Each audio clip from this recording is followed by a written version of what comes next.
Welcome to Daggers and Shadow Daddies. We're your hosts, Ryan and Adriana. Buckle up, Buttercup.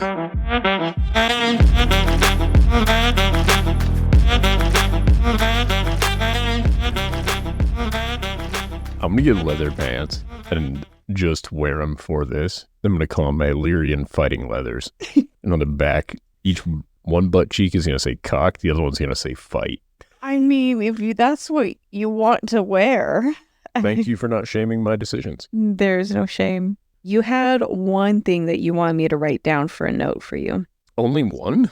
It was if Cassian and Nesta are already fucking. Oh, yeah. So I think Cassian and Nesta are just quiet fucking. She's like, it's an urge. She's one of those women. You know what I mean?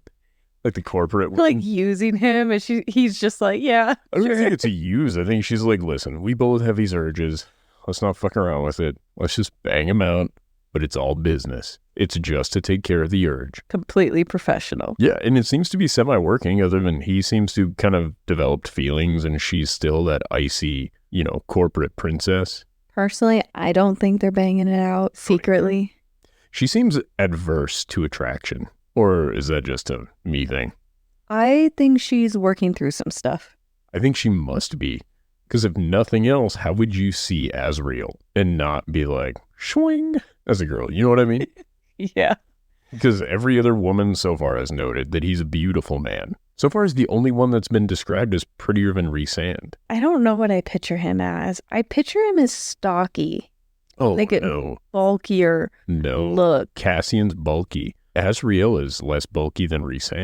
Yeah. Asriel is... You picture him bulky? I picture Cassian bulky. Oh, yeah. Like broad shoulder type. I think he's like Arnold Schwarzenegger's body or Alan Rickman with long hair. Yeah. It does throw me off that they're all white guys. It bums me out a bit. Because that's not how it was in my head. Yeah. Oh. Yeah. Rhys's pale, very dark hair, blah, blah, blah. The Illyrians have a darker skin tone, but they're not described anything like the Summer Court, which are people of color. Oh. I didn't know that.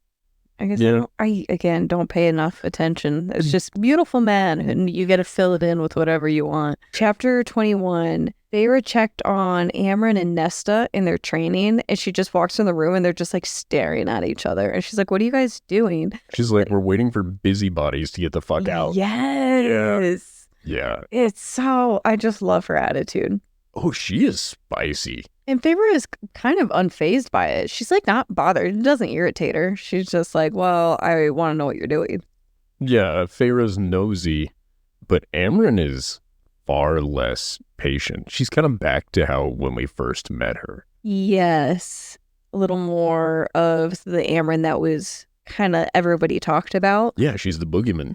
But Amren was training her to protect her mind from things getting into her mind and whatnot, or things like shielding against Damati and... Yeah.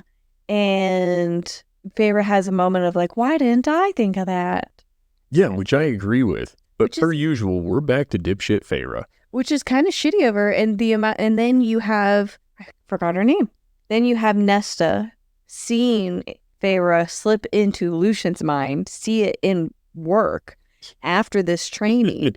And then you have her coming back and talking about what can we do for Elaine, and Nesta's like, what are you gonna slip in her mind, or is that what you guys are gonna do and change your memories and whatnot? It's almost like Nesta's kind of being set up against her sister. Like her sister is not the bad guy, but not as sweet as feyre likes to think she is. Well, it's book one Nesta, right? I think the cauldron didn't change Nesta. The cauldron intensified Nesta. And that is every part of her personality. Yeah. To my memory, they have bonded one time. And even then, it was sort of utilitarian. Over Nesta. Elaine? No, it was Nesta had feyre teach her to paint when she first went back to the house before she was turned fey. Yeah, it was really nice. And they also just talked about... the glamour, and I know what really happened. It was just nice that they were just real and honest with each other. Yeah, but even then, Nesta wasn't doing it out of, like, the kindness of her heart. I think it was in an effort to allow Nesta to find something. I think Nesta is somebody looking for joy and is so unable to find it in anything. That's why she idolizes Elaine to the degree she does. This is probably setting us up for learning more about her and Cassian. Like when you say that she is a really closed off person and opening up to one person or something like that. Well, do you remember the guy she was engaged to? No. So Feyre left and said, don't marry him. He will beat you or something like that, remember? And then the only thing Nesta said, I think the only other thing we ever heard about him was he wasn't the kind of guy who would go look for you with me. Yeah, that was right. And that right. was her criticism. I think that plays really well into who Cassian is, because I think Nesta is this incredibly independent character, but also requires somebody who is not necessarily wanting to walk in front of or behind her, just somebody who's willing to do shit with her. Yeah. Kind of somebody to listen to her. She kind of needs to be the HBIC. This is also around the time in chapter 21 that they're keeping Amren out of the plans. And already we heard how that made Cassian feel, being left out of plans and hearing things. They're doing it to Amren, and that pissed me off. So I think I'm so sorry, I'm forgetting their names. There's so many at this time. Rhys and his mate, the girl who this is all about, we've said her name 1,000 Feyre. Thank you. Oh my God. I know. That's where I'm like, I might be having a stroke. Feyre and Rhys and Azriel, they're all a bit on the shit list for plans. Yeah, because Azriel knew about the deal. Yeah, they all pulled some shit here. But we're not there yet, because they haven't seen the Bonecarver, right? This is just the first part of betrayal, or at least I think it's betrayal. I find it really shitty that Feyre and Rhys left her out of it. Well, yeah, they're like, we're going to go talk to this Bonecarver fellow. Should we talk to the person who shared a prison with him for a while? Nah, no sense in spilling milk. Or, that's not a phrase. Please stop spilling milk.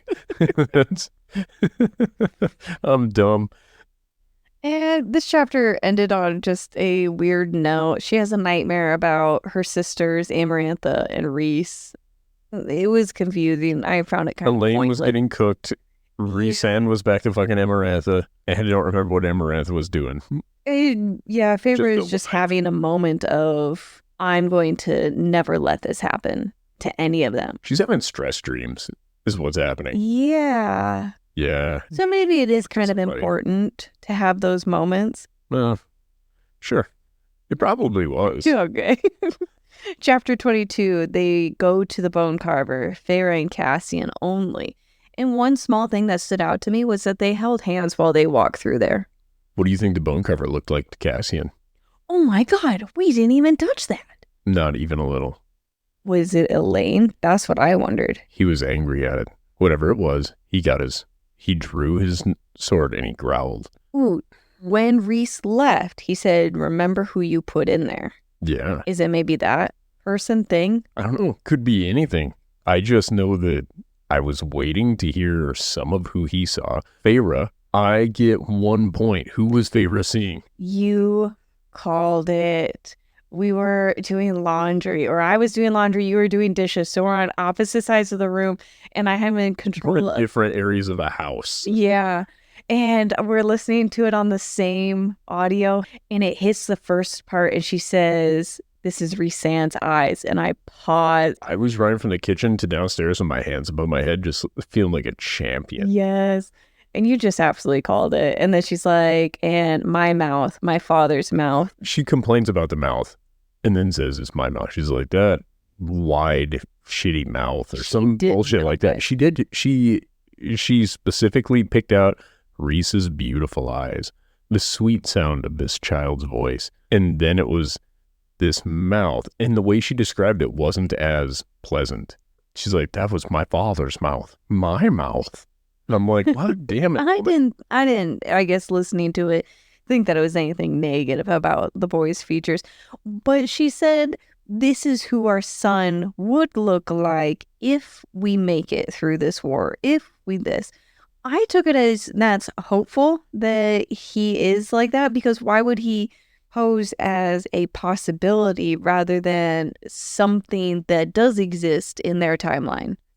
I think if you're looking at time as a completely linear thing, where you're at with it is totally perfect. I think the reality is time can be experienced differently by different things. Yeah. Right?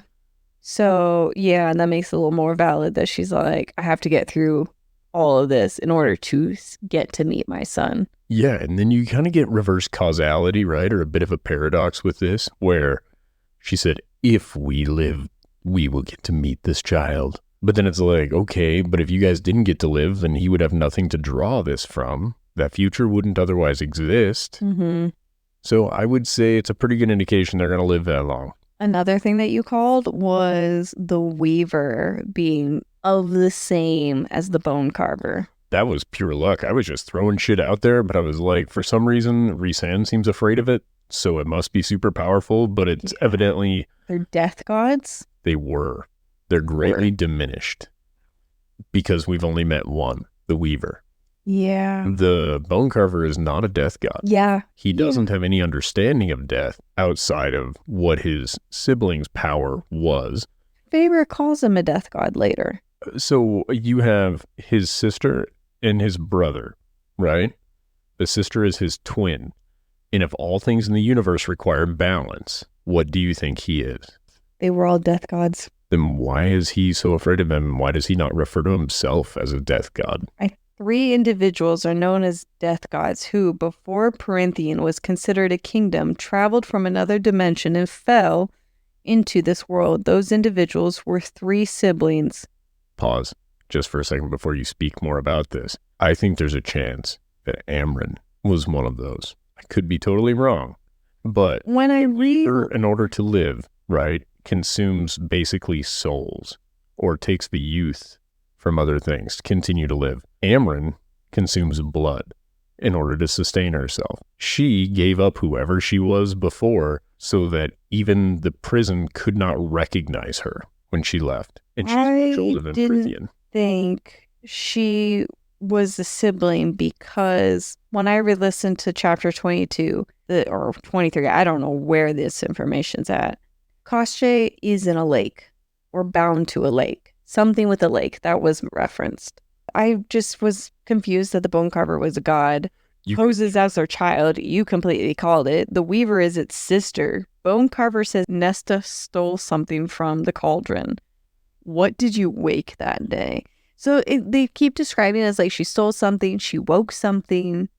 Elaine mentions it at the end. Something was taken and it's getting revenge. It took something back. I don't know.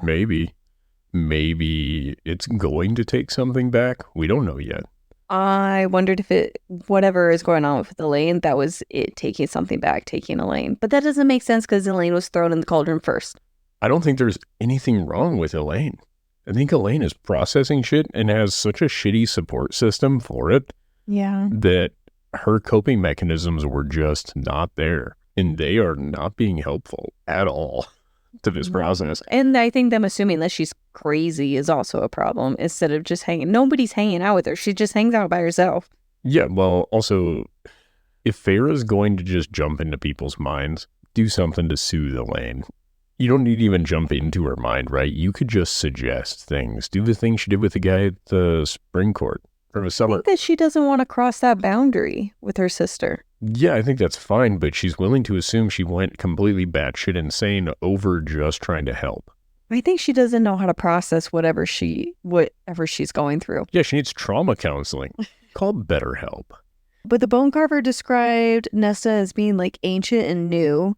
And then later, feyre described something about how she has taken death, like she is death or something. Beforehand, when she gets angry after they've flown in. Yep. I don't remember, is that now or is that before? I don't know. It all kind of blends together. Sure. But anyway, when she comes in, Feyre's like, I think her power is death. But alternatively. But wouldn't the Bonecarver know that she took death? Would it matter? Would the Bonecarver say anything? The Bonecarver tries to answer questions in a way, kind of like the Surreal, in a roundabout bullshit way, because he wants everything to be an exchange. Yeah. So the more he gives you, the less that you're able to give him back that he cares about. I don't know. I think, I don't know that her power is death. What I find very confusing was the way that her power is described from looking into her eyes is like cold fire. Yeah, it made me think of blue fire. That was it. I have another theory for you. Which is? One of these books is called Silver Flames. Yeah. Wait, I thought Silver Flames would have been Amren because of her silver eyes. Could be, but they didn't say, I don't know, did they call her flames blue? No, they didn't. It was just cold flames, so I pictured Right. blue. So I thought of icy flames, and the ice is Yeah. translucent. I was like, silver. And it kind of cracked me up that they all turned to like Lucian, like, do you know what that is? And he's like, I don't know. Because the autumn court is a court of fire. Yeah, but I It mean, like, makes sense to me. That's the point I was making last time, where I'm like, fire wielders, they could get rid of all the ash. It could happen. I thought it was clear she had no autumn court power. Well, I wouldn't necessarily just say autumn court power, but I mean fire in general. If you see fire starting, you probably ask the fire guy. Okay, all right. I don't know. I'm just throwing that out there. Like, listen, have you ever seen fire that color? He's like, nah, not me, bro. I wrote down what the Bonecarver said about how he found out about Nesta, because the second time going through, I wondered if Elaine can listen to essentially the earth the same way the Bonecarver can. He said, the rock, darkness, and sea beyond whispered to him. And that is how he found that something woke, something with that. And when Elaine came down the steps, she didn't know that they were there because I believe feyre had like this wind shield around them or whatever to kind of protect. Yeah, a hard wall of wind. Yes. What?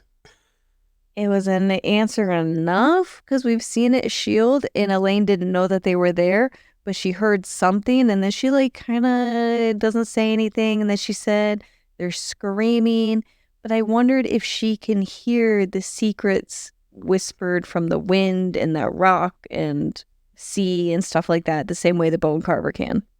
I think that's super possible. I cannot even guess right now what's going on with Elaine. I feel like I don't have nearly enough information. I think like it's on your purpose. guesses. I think so too. And I wonder how long this drags out. Does that make sense? Not learning about Elaine. Yeah. I think as long as they don't take care of her, because every single time they're just like, oh, poor sweet Elaine, just lock her up again in the bedroom. Yeah, but there's going to be big shit happening in this book, right? Yeah, what Presumptively in the next Elaine? 30 chapters, this is my thought. I think Elaine ends up being protected maybe by Azrael. I wondered Evolution. if Elaine looks into this mirror. Yeah, okay, so did I. So we got to talk about this. The Bonecarver says, fine, I would trade my services to you Yep. for the Mirror of Ouroboros. Yep. No, we've discussed what an Ouroboros is. Did we?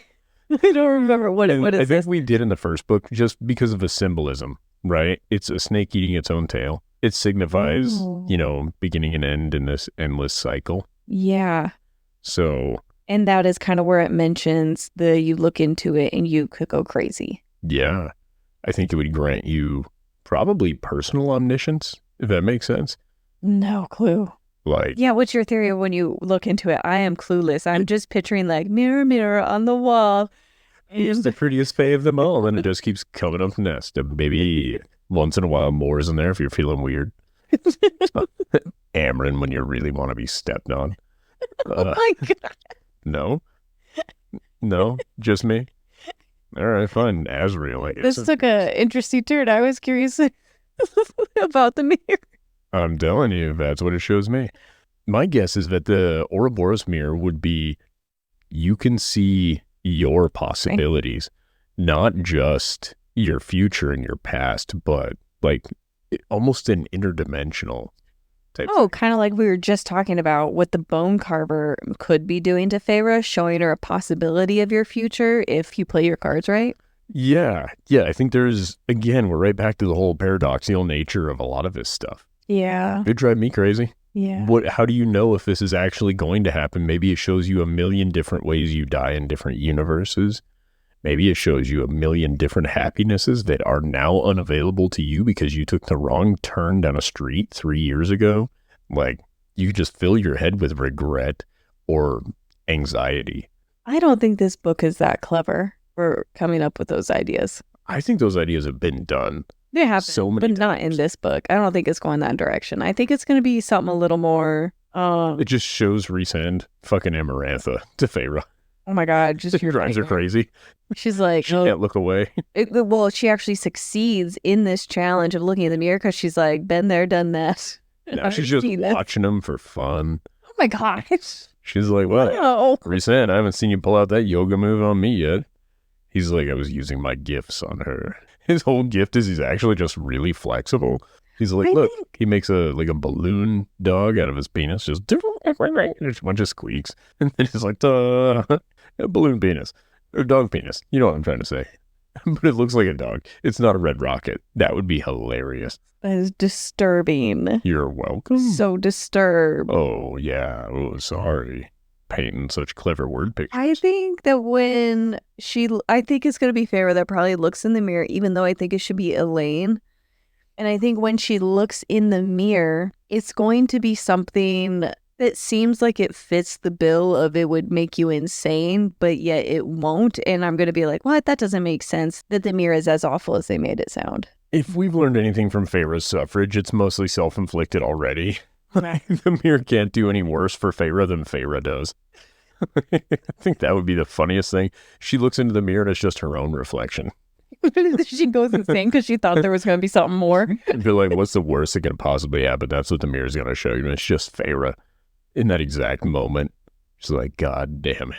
I wonder if it'll have something to do with the sun again. I don't know, just something to do with her son again. I was about to postulate terrible things. Oh, please do not. I shan't. Chapter 23, the carver wants to be in the cell to hide from its siblings.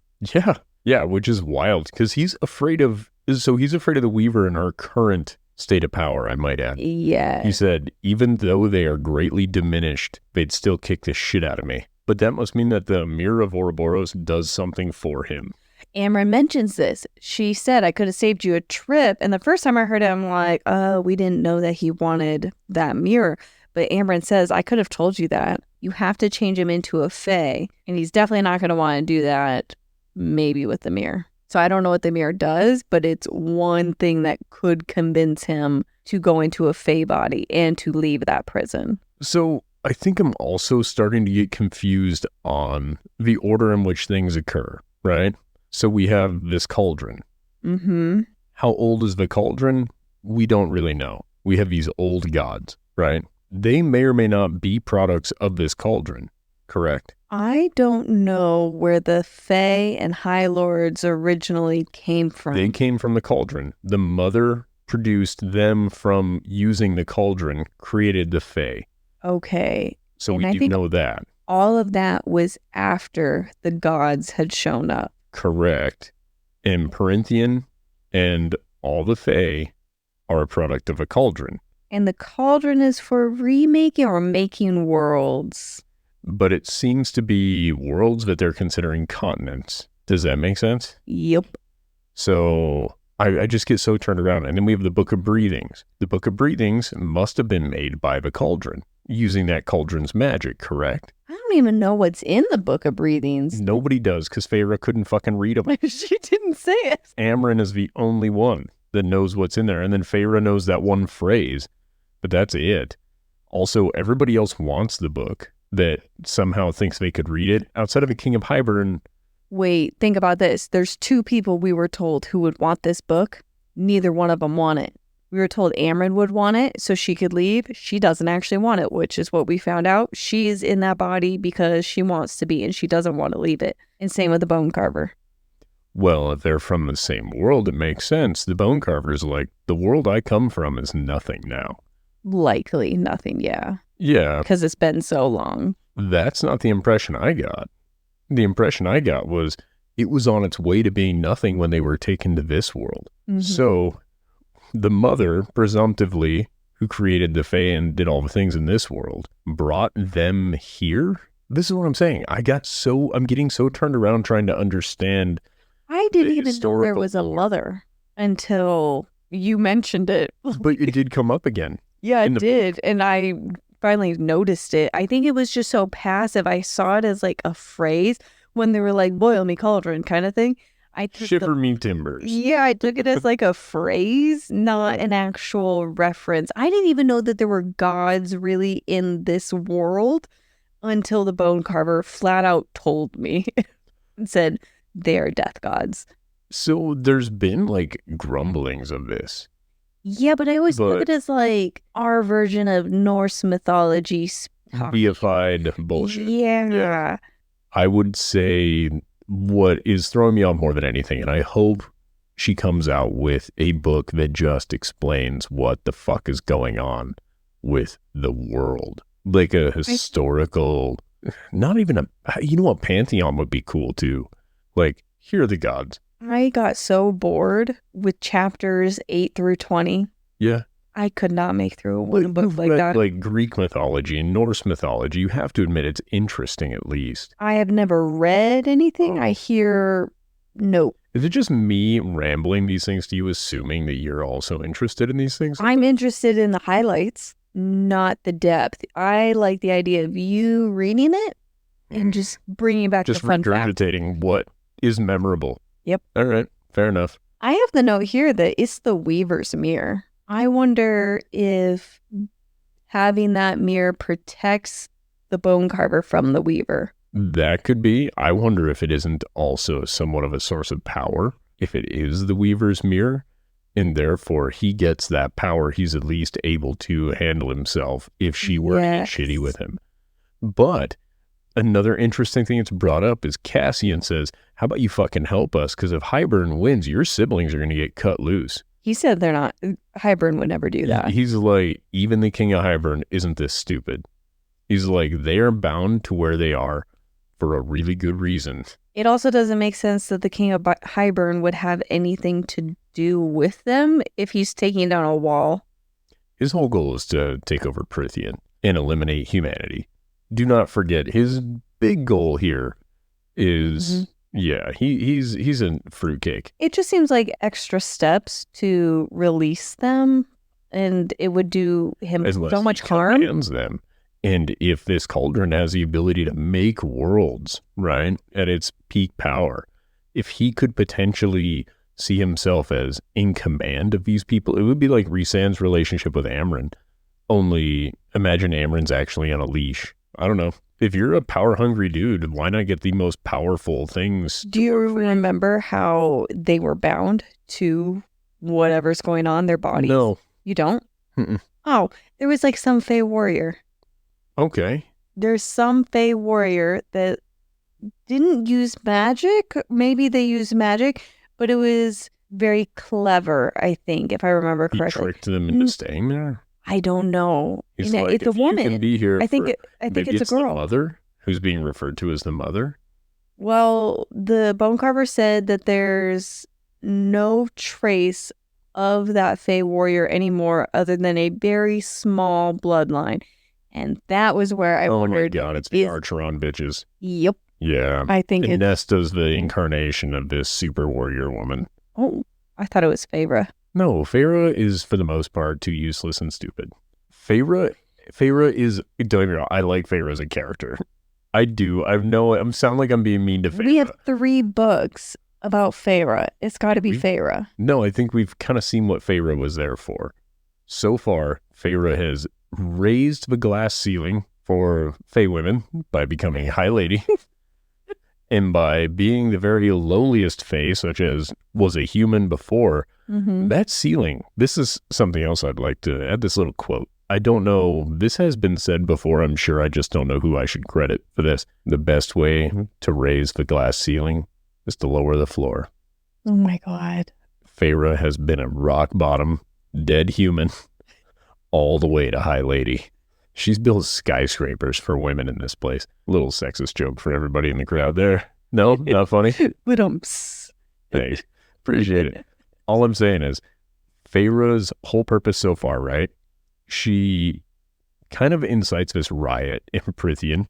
Do you see Feyre's purpose is to prepare and set up Nesta? No, I see them as having different purposes, but I see, okay, the president of Italy and the Pope have 2 separate purposes, and both are incredibly important in Italian culture along with Catholic culture, blah, blah, blah. But the Pope's purpose is not to determine what the Italian government does, right? The Italian government's purpose is not to fuck around with whatever's going on with Catholics. So they're just on their two own little quests. Yeah, but I wouldn't say one is, if you're an Italian Catholic person living in Italy, both of those things are incredibly important to you, what they're deciding. And I think that that's kind of how I see Feyre and Nesta or Feyre and really anybody. But just because Feyre was our primary heroine does not necessarily mean that she is the savior of everybody all the time. I think at some point that's going to fall to Nesta. I guess I took the bloodline comment as all three of them, especially Agree. You one time pointed out that they have their mother's eyes, Nesta and Feyre. Yes. And that it's more Nesta and Feyre that have the bloodline of this Fey warrior, I guess. Yeah, and that's what I imagine it to be. I do think, and I had a theory too after Amren talks about how she turned herself into a Fey, blah, blah, blah, right? Mm-hmm. This gave me a theory for their mom. Their mom was a super duper Fey bitch, and then she turned herself more or less human to live out the remainder of her days. She falls in love with Mr. Archeron, whatever the hell his name was, and then she dies her human death. Do we know how the mom died? Diseased. Nesta was really upset that her dad didn't find a cure. He got depressed, and instead of finding a cure for their mom, he just wallowed and drank. Yeah. It sounds like this rippled through the world, whatever she did, because Elaine brings this up, the Bonecarver brings it up. Feyre knew that something happened. It hadn't been done before. Feyre brings up a really good point, too. With the cauldron, she says it was only moments for us.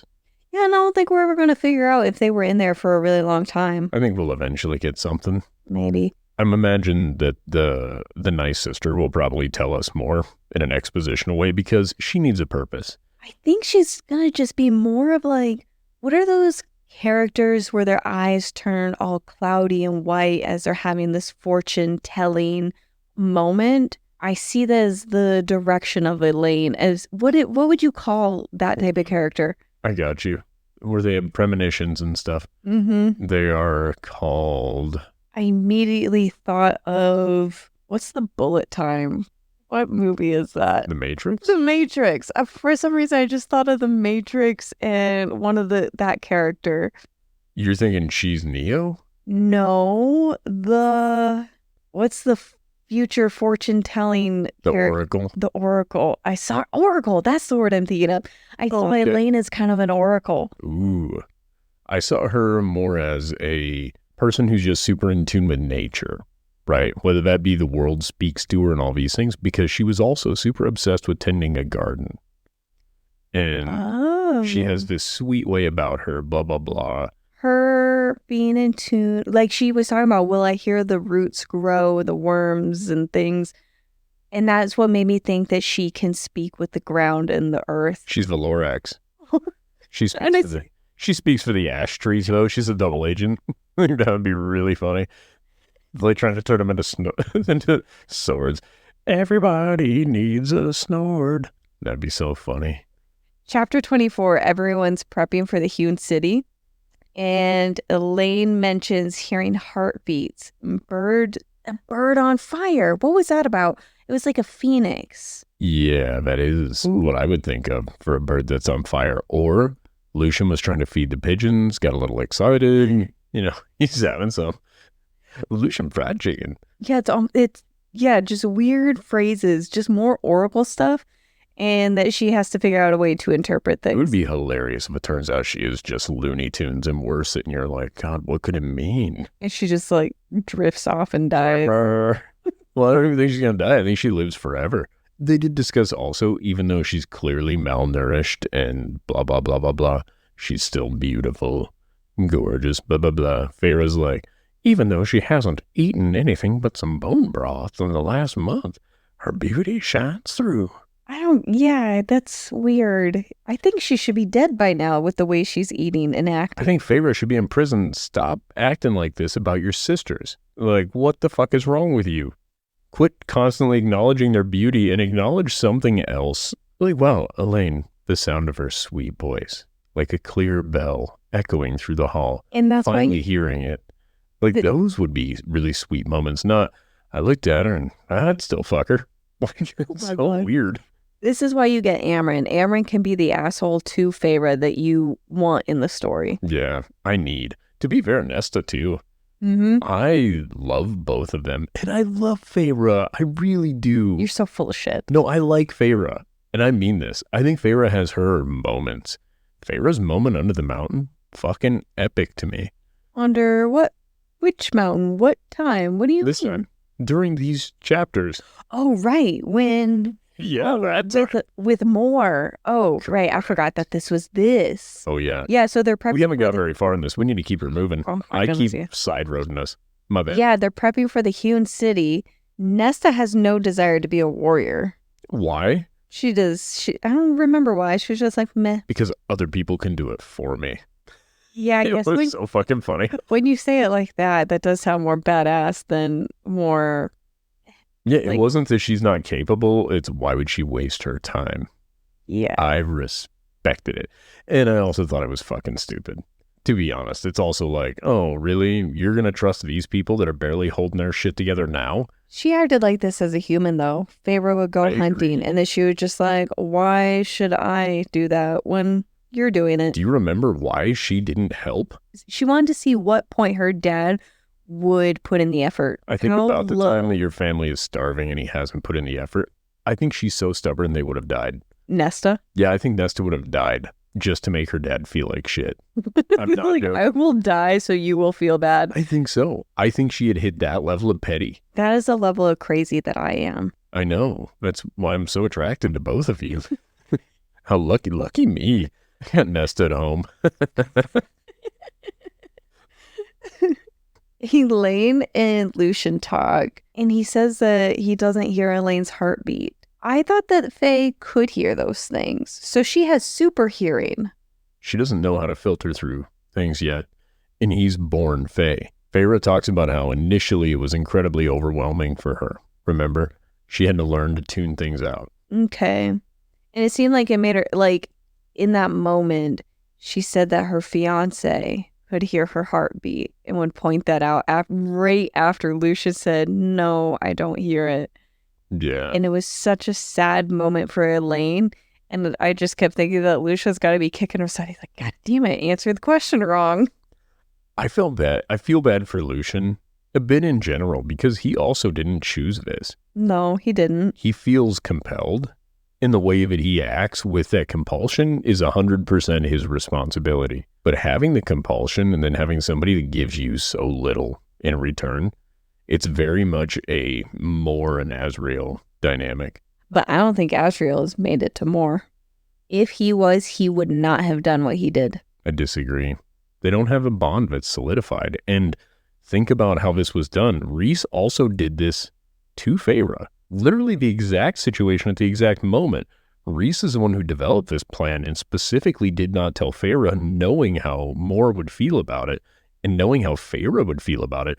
While she's trying to discuss it with him mentally, he just closes the door so they can't talk. I think it would be equivalent to making a deal with Tamlin that Tamlin could come to Valaris. I think there's more going on with this deal than what they allowed. What's his name? Moore's dad again. They said his name a Kier. thousand times. Kier. Yeah.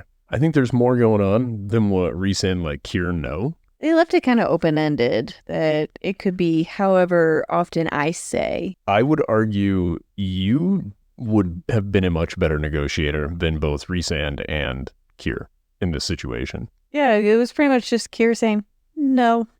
And then Rhys and saying, kind of. And then he's like, good enough. They didn't hammer out a single fucking detail. No, they didn't. He's like, you can count on my army. But it was immediately after he's like, well, we're not there yet. Yeah, how did we we get get there. here? Lucian. Lucian, I feel bad for. That's how we got here. Oh, and that Asriel wouldn't. You That said Asriel wouldn't do that to Moore, doesn't have a bond with Moore because of Yep. this. And I said, well, Rhys did the exact thing. Yep, that's how we got there. Yeah. Well, back to Lucian talking with Elaine. Lucian. It was a cute conversation, but Feyre slipped into his mind. And while it was wrong, I did like that I could hear his thoughts. Yeah, I think we needed that again so we didn't just get exposition. It was great. Yeah. I think her feeling so incredibly guilty about it is such a wild thing for her, too. And then Rhys justifies it, and it was kind of toxic of, let's run through some reasons why it would be acceptable, and then that'll just be okay. It is part of what makes them a good match. Neither of them are good people. Yeah. They are very morally gray. And they convince themselves that they are morally good.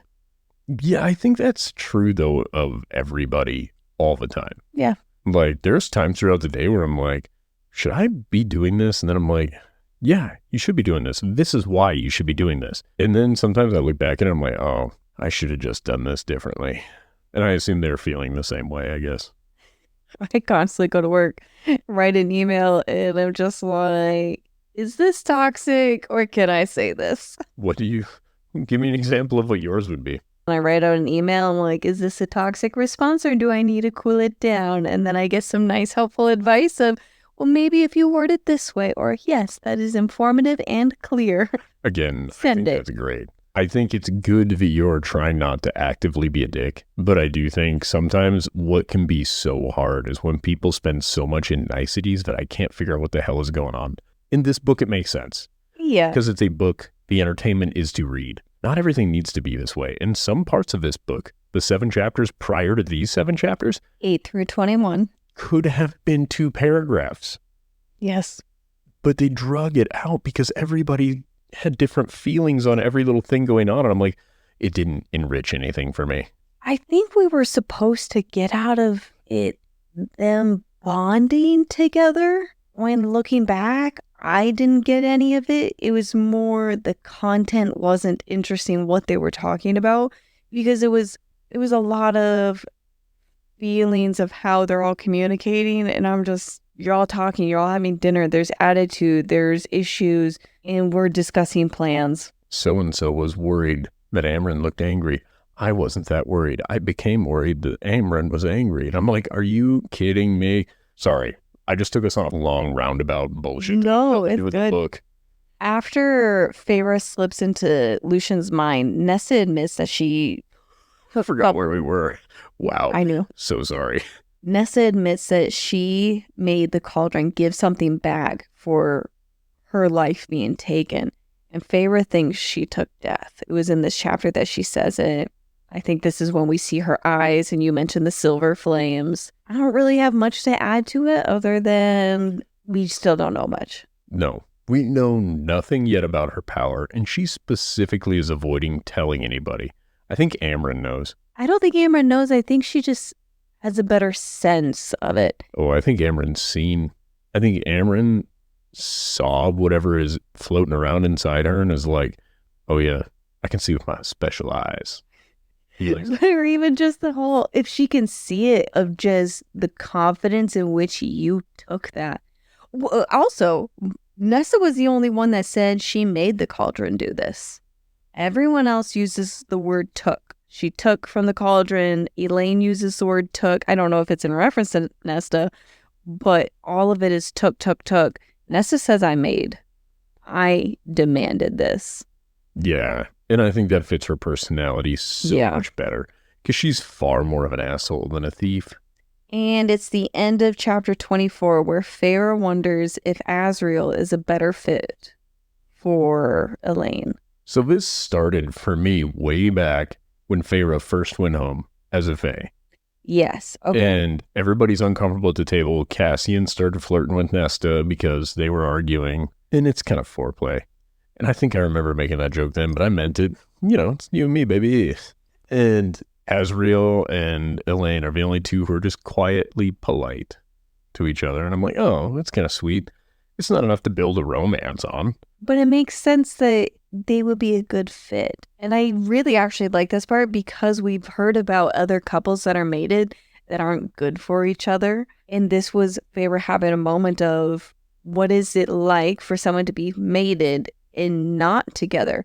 And they don't mind vibe. It's not because they're mated. I've concluded this now. I've come to terms. Rhys and Feyre communicate with each other because they're daemati, not because they're mated. It's just easier to communicate, I think, longer distances because they're mated. I think it's a way that mate bond is interpreted for them. It provides them a conduit. Yeah. That's more accessible. All I can picture is Get Smart now. Cone of Silence. Yep. That's how they talk to each other. Do it. The old one where it's the... Yeah, that's... Where it's the fish bowls with the... Not that one. So the old one had another one where it was the 2 glass covers, like the rose with Beauty and the Beast. Yes. With that, I picture those 2 with a little tube in between. Perfect. Either way, it works. I would argue, on the note of Elaine and Azriel, what would be really cool is if there is no romantic chemistry and they are legitimately, platonically just appreciative. I think you could have Elaine just appreciate him for being supportive and not want to fuck him, and him supporting her just because she's a human or a fellow fae, whatever, and both of them have love interest outside of each other. I think that would be really neat for them to then just be friends. Yeah. I think if you make them romantic partners, I get it's a fantasy romance book, so everybody's going to fuck everybody eventually. But before those 2, I better see Nesta and Amren kissing.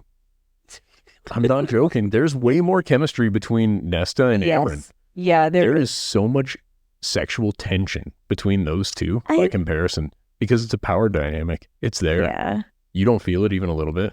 I do, but I think I'm in denial over it because it's what I want, and anything that I want out of this book isn't going to happen. I'm terrible at predicting things. Listen, I've been really great at predicting things, not because it's what I want, but because the book is predictable in a lot of ways. There's only so many ways to skin this cat. I do not think Azriel and Elaine end up together. I know. I think they'd make a cute couple. Yeah, but to be fair, Azriel and Moore make a cute couple. And Lucian, Rhys made great points for Lucian, too. Yeah. He's the most fiercely loyal person there, period. Yeah. And what could be more valuable to somebody like Elaine, who's so tender, than somebody that would actually be that loyal to her? I can see all of that being totally valid also. I think the reason that we want those 2 together is because they're both quiet and they're both beautiful. But I think I liked it where they're just out in the garden. She's tending the garden and he's just chilling out on a chaise lounge. Chapter 25, they show up the hewn city, gave feyre the throne, and she stood her ground. I was really impressed with this. This was way better than her becoming Rhysand's whore. She's just like, now I'm the female Rhysand, essentially. Yeah. It's ladies' night in the night court. She comes rolling in. Got her little tiara on. What I like too is the way it's described as Nesta is wearing just a black dress, not the slutty shit that she and Moore are wearing. She's like, Amren dressed her in exactly what works for her. And Nesta's like, I don't need to show skin, motherfucker. I'm the baddest.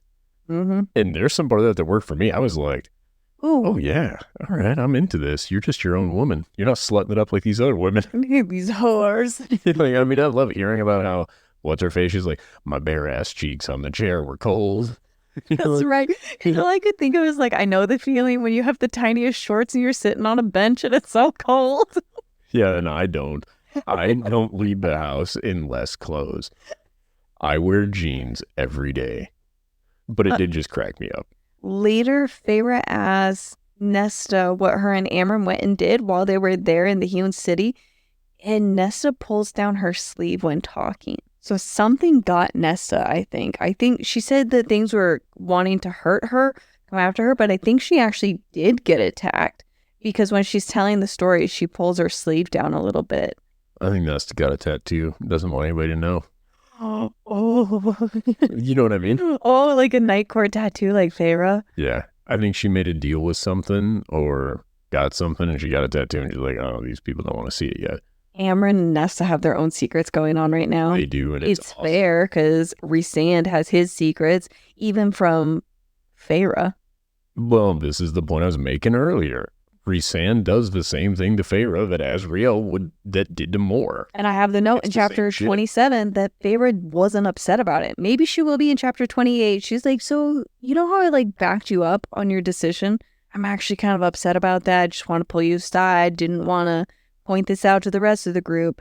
But Feyre like stood next to Rhys while Mor was staring at him hurt. And she puts his hand in his, and she gives some excuse. Her hand in his. Yes. Yes. And gives an excuse as to why it's going to be okay that Kier and his cronies show up to Valaris. Yeah, it was bullshit. Feyre is not as good a friend as Mor is. Mor is a much better friend to Feyre. I think really it comes down to, though, she's morally gray. I don't think Mor is. I think Mor is just a good character. Yeah. And now that I'm kind of thinking about it, maybe that's why Rhys didn't tell Feyre, because he knew she would disagree and that he then would feel like he couldn't make the choice. Yeah, I think that's kind of the whole point, though. You literally brought her there to introduce her as your equal. And then you don't immediately treat her like that. one? Yeah, that's what I'm saying. That's what was upsetting to me. It isn't that Rhys made this decision, because I myself yesterday made an executive decision that I didn't even consider as being an executive But decision. Rhys knew. This is my point. He knew. What Rhys did is so much more over the top. He invited her assailant to the fucking house, to this small meeting.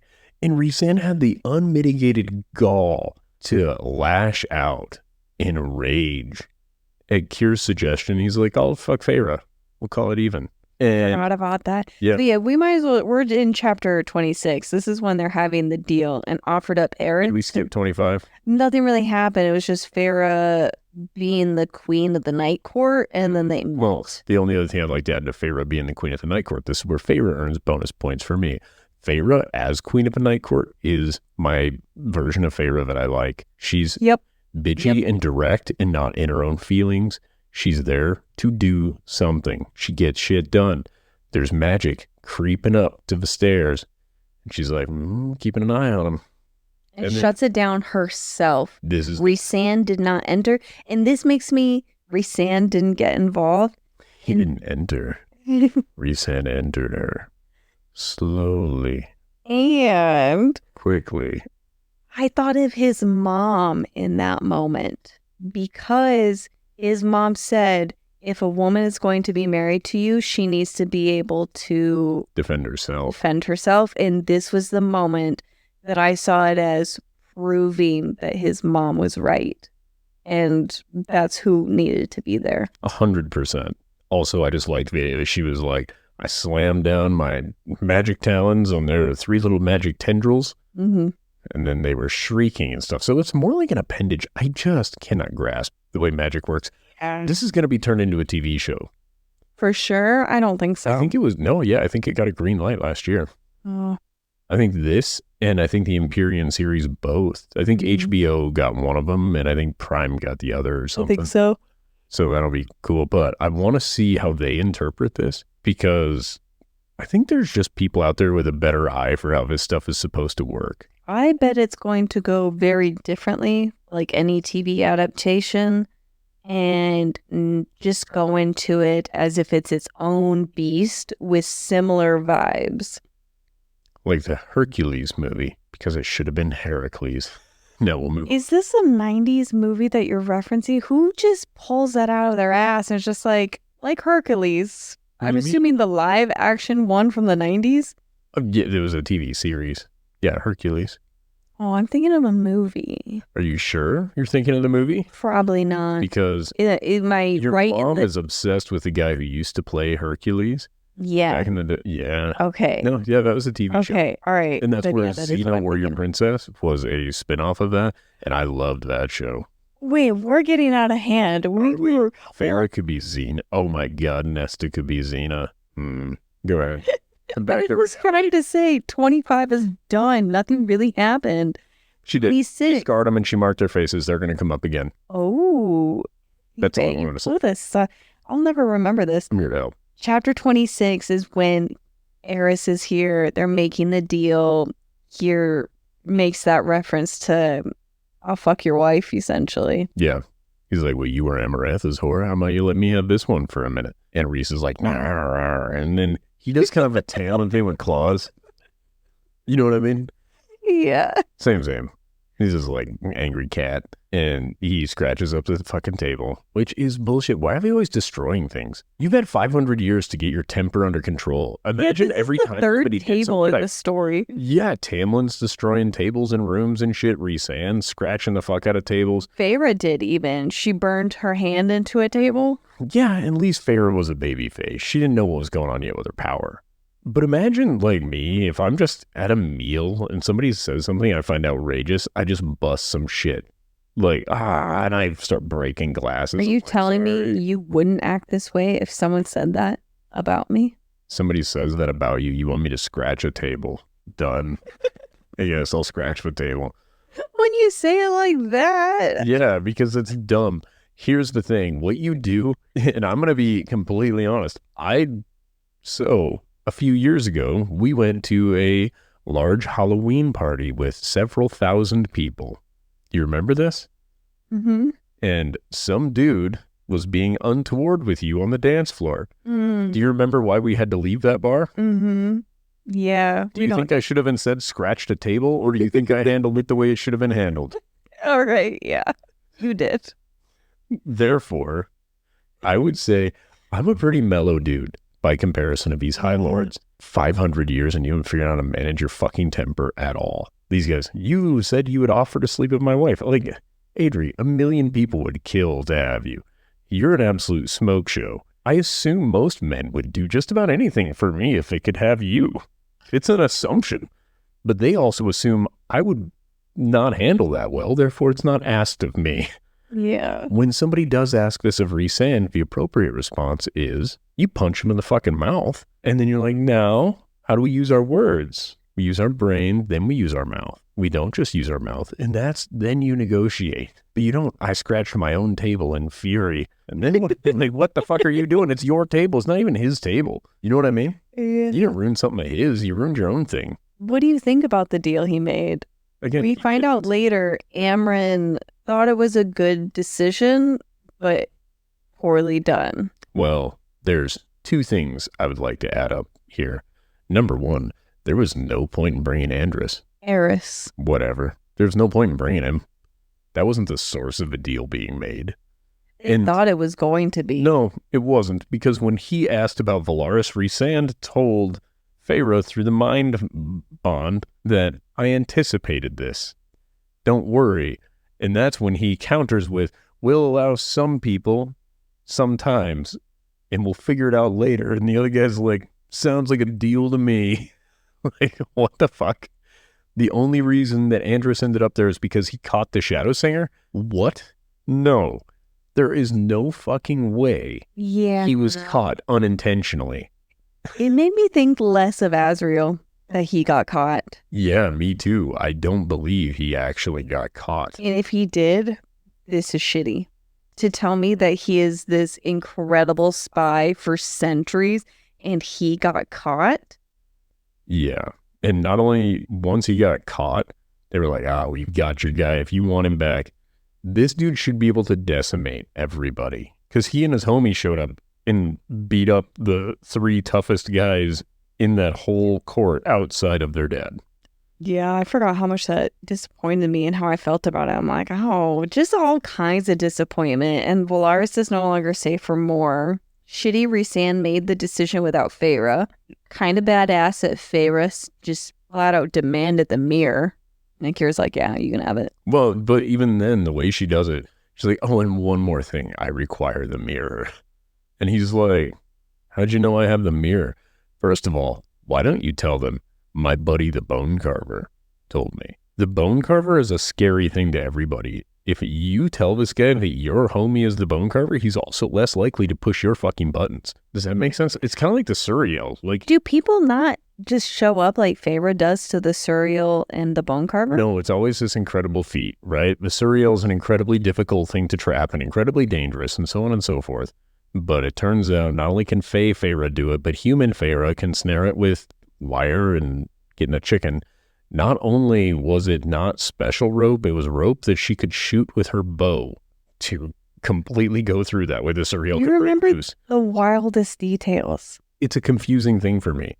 That being said, I'm all good with her having this incredible ability to speak to all the creatures and experience all the scariest shit. Like, clearly, the Bonecarver is afraid of his sister. Feyre went there like her first day as a functioning fae. And she ran away. And somehow managed to escape by hitting him with a brick. The Weaver's biggest weakness is bricks and candles. That's what we've learned. What do you think actually happened with Moore? Sounds like Yarros was like, you don't know the whole story. So he said his biggest regret is how he treated her, right? But he still went through the work of telling her that she was worthless to him after she fucked a bastard, Illyrian, right? Yes. So he's like, you were damaged goods, and you knew what you were doing when you did it. Is what he says, basically. Mm-hmm. He's like, but I do regret like putting the nail in you and nailing a letter to you, I think, is kind of the idea. I don't think he said he wasn't there. He wasn't the one that did it. So he said he wasn't there when Lucian's, he said he wasn't there when they killed Lucian's girlfriend. And I think he said that he wasn't involved in a lot of this. Yeah, it sounds like he's got a lot of deniability, but he also says the only time he disobeyed his father was when they were killing Lucian's fiance. And then he got in big trouble for that or whatever, blah, blah, blah, right? Why would he anonymously tell the Spring Court to make sure Tamlin was there to receive him, blah, blah, blah? Why would you do that anonymously? I don't know. I find that odd. I think we're going to learn more about it. It's just little details, but it's enough to put some doubt into what Yarros' involvement was. I think Yarros turns out to be not an awful character is the idea. They're going to give him a bit of a redemption. So I still think Lucian is going to become High Lord, therefore Yarros must die. I think so too, but I think Yarros is going to die in the war. I don't think Yarros dies immediately. Or Yarros' dad figures out that Yarros is planning to usurp his ass. And then his dad makes an example out of him. They kill the Baron. Everyone thinks it's going to go to Yarros, and it actually transfers to Lucian. And Yarros doesn't die. That would be super cool, actually. You know what? I'm on board. Let's do that. Yeah. Yeah, I like that theory. That's way better than what I had. Chapter 26 ends with, if Yarros doesn't tell Baron about Feyre, they will help him become High Lord. Every time I hear Baron, all I think of is Red Baron pizza. Yeah. Every time. Yeah. I just picture a little guy with a scarf. I was just staying quiet about it because I didn't want to ruin it. Really? Yeah. Oh, I did not extend that same courtesy to you at all. Sorry. Chapter 27, they come back to the townhouse. Moore obviously lost her mind and just pissed. And then they all talk about the deal. Rhys told no one about the plan. Feyre backed him up. We already talked about that. Amren likes the deal. Talked about that briefly. But when she said it, she was telling Moore and Rhys. She's like, well, that was a good move to get him to do this. She tells Moore, I will hunt him down. I will hunt them all down and kill them all with you after this is done. And it didn't help Moore, but it did show what a girl's girl Amren is. Yeah, there's solidarity with Amren. Amren's also a little pissed that they didn't talk to her.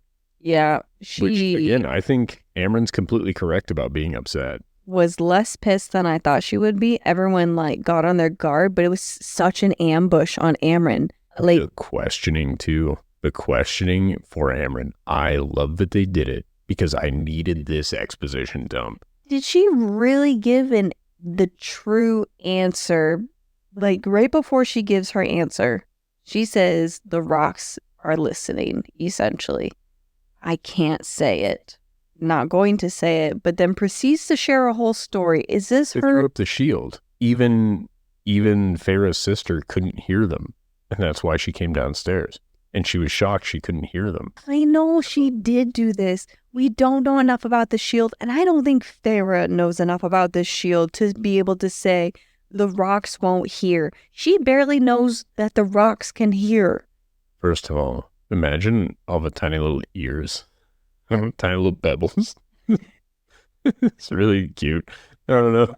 The rocks are talking to me. You just have this tiny little pebble. And it's whispering. It's like, what this bitch said. That'd be so cool. It's just like a game of telephone from one pebble to the next pebble to the next pebble, all the way to the By Bonecarver. the time it gets 6 miles back to the Bonecarver, it's something completely different. He's like, wait, Toyotathon's going on right now? I don't think so. I didn't think it was a good enough shield. The only reason we know that it's a good enough shield is the sister came down and said, I couldn't hear you. And that's why they established she was hearing fucking worms in the dirt and all the shit before it. And her whole point in coming down. But we haven't established that Elaine can hear as well as a rock. She can hear heartbeats through the stone walls. From that room she was in to across the hall, through the stone and everything, she can hear Lucian's heartbeat. All right. I think, and again, I'm not suggesting this is accurate. I'm just saying I think that was the whole point in her coming down the stairs was to be like, don't worry, nobody fucking hurt him. I think that was the idea. Okay. And Amren tells us some really exciting shit. Yes, where she's from, what she is. I want to know what your thoughts are on all of this. I have just been waiting I thought she was going to be, I thought she was a death god, is what it really came down to. Because she says that I was a god, more or less, or a deity. Yeah. And a warrior, a messenger. The messenger one was weird. I think it worked for their mom. When she's talking about it, this is such a stupid reference. Do you remember this TV show where we watched this AI robot girl? Anita? How are you so fast at this? Oh. Can't even remember Feyre's name. No. Again, 2 years from now, I'll remember it. Is it where she becomes human? Like she gets feelings when... Yeah. She goes from basically being ChatGPT to a general artificial intelligence. Yes. That is what I thought of with Feyre against whatever her kind was, where she knew she was different than all of them. And she saw where Amren knew she was different than the rest of them. And she saw the rip in the sky and she was drawn to it. My assumption is there was a rip in the sky similar to Doctor Who, the crack in the wall. You get close to it and you get sucked right in. That's how I pictured it. And that's how Amren showed up. That is exactly what I was picturing too. And that's also why I don't think that she's siblings with the Bonecarver. Makes sense. No, I think you're right. I think I just heard that he had siblings and immediately I was like, Amren could be one. And I ran with it. We don't know if the King of Hybern isn't a similar thing to what Amren is either. I don't think he's that powerful. Nobody knows. Nobody knows anything. Nobody knows anything about him. Again, we don't know a name. We don't know shit. We don't know what was there before Hybern. Yeah, why, if they're in the library, are they getting a book about the wall, but nothing about Hybern? No, I agree. Here's the really crazy thing, though. When they're getting this book about the wall, right? The wall is this big, big, mysterious thing. Most of our characters are older than this wall. Yeah. Who the fuck was writing these books that knew information that they didn't know? Okay, yeah. Like, you're the High Lord, and the son of the High Lord at this point. Tamlin, son of the other High Lord at this point. You have Amren, who's been around for, 1,000 years longer? Thousands, maybe. Yeah, I thought she'd been around like 1,500 years before, or like 1,500 years in this world now or something. Can I Google it? Please? Okay. You do you. As long as you don't give me a spoiler. I don't care. But she has been around the block. 15,000 years old. 15,000, not 1,500. Okay, yeah. But was this the chapter you've been waiting for to learn about Amren? Yeah. I enjoyed it so much, and I just wish that it was longer. Just more about her. Yeah, I want to hear it all. Honestly. Yeah, I got interrupted by Elaine, and then she says some creepy-ass shit. Elaine? Yeah. But again, I think that is exposition about... her powers, because she's an oracle in my head. I think it's about her sister. Yes, I think she was talking about her sister, but whatever was taken, it has revenge, and it's taking something back. Yeah, well, again, arguably it's the cauldron, right? Whatever deity may be tied to that cauldron, we don't know. And again, I'm using the term deity to describe monsters. Ooh, does she have a connection to the cauldron and she knows what the cauldron's up to? That's what I'm wondering. Like, does she... Well, but could the cauldron not have given her some oracle-iness also? Like, I don't know, man. There aren't well-defined rules. And I think that is a symptom of a book about magic in general, the rules kind of are loose because magic is weird. But I just want rules like robotics, right? Where it's like, oh, AI, you're not allowed to hurt humans. Simple rule. Any other way we can get around it. Then Terminator happens. You're like, don't worry about it. It's not a thing. You know what I'm saying? I would love a Terminator version. Like, I think that might be where I'm putting Amren. Is. Amren is my Terminator. Which one? I'm not that deep into Terminator. She a T-1000. I don't know that difference. You know which one that is. No, I don't. I think the T-1000 is the liquid metal girl. How did we get here? We were talking about Elaine being creepy and listening, like having like the little oracle thoughts. Huh. Yeah, don't know. Literally, Don't that's how we got there. Doesn't matter. She was creepy, said some stuff. Then they're going to get her a healer. And that's what the chapter ends on. Yeah. Lucian brings it up. He's like, hey, you should probably get her a healer. Do you have any other things that you wanted to bring up? I probably did. I just can't remember them all. These chapters were so good. So good. Referencing these chapters next time, Yeah. probably more thoroughly than now. But it was an awesome set of chapters. I really enjoyed this. I love you. I love you. You're my bestie. You're my bestie. It was a great time. We had fun. Now get out and go live your life. No, wait. No. Thank you all for listening. We appreciate and love you all. Please follow us here, TikTok or Instagram at Shadow Daddies Podcast. And then go live your life. Bye. Bye. Get out. We're done. This was Daggers and Shadow Daddies. Now it's my time. Toodaloo. It was fun for us. I hope it was fun for you. But that's all we've got. Goodbye. Come back in a few days. We love you.